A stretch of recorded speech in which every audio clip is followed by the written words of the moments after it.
First అయితే milk boil చేసుకోవాలి, mango puree ఇలా తీసి పెట్టుకోవాలి అండ్ బ్రెడ్ పౌడర్ చేసి పెట్టుకోవాలన్నమాట. సో ఇప్పుడైతే మ్యాంగో ప్యూరీని వేడి చేసుకోవాలన్నమాట. కొంచెం స్మూత్ అయ్యే వరకు కూడా స్టవ్ పైన పెట్టి వేడి చేసుకోవాలి. ఇప్పుడు కస్టర్డ్ పౌడర్ని అయితే ఒక బౌల్ మిల్క్లో ఒక 3 స్పూన్స్ వేసుకొని బాగా మిక్స్ చేసుకొని పెట్టుకోవాలి ఉండలు లేకుండా. సో ఇప్పుడు మ్యాంగో ప్యూరీ కూడా రెడీ అయిపోయింది. ఇప్పుడు బాయిల్ అవుతున్న మిల్క్లోకి షుగర్ యాడ్ చేసుకోవాలన్నమాట. మనం తీసుకుంటున్న క్వాంటిటీ బట్టి షుగర్ మీకు ఎక్కువ కావాలంటే ఎక్కువ, తక్కువ కావాలంటే తక్కువ తీసుకోండి. ఇప్పుడైతే మళ్ళీ మనం కస్టర్డ్ పౌడర్ మిక్స్ చేసుకున్న మిల్క్ యాడ్ చేసుకొని బాగా మిక్స్ చేసుకున్న తర్వాత బ్రెడ్ పౌడర్ కొద్దిగా యాడ్ చేసుకుంటూ బాగా మిక్స్ చేసేసుకోవాలి.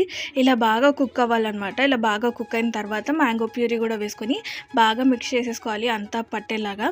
సో ఇలా బాగా మిక్స్ చేసుకున్న తర్వాత ఒక 5 to 10 minutes ఇలా ఉంచేసి ఆ తర్వాత ఒక బౌల్లోకి షిఫ్ట్ చేసేసుకొని డీప్ ఫ్రీజ్లో ఒక 2 to 3 hours పెట్టేసుకుంటే మన మ్యాంగో పుడింగ్ రెడీ అయిపోతుంది. సమ్మర్ స్పెషల్ చాలా టేస్టీగా ఉంటుంది. మీరు తప్పకుండా ట్రై చేయండి.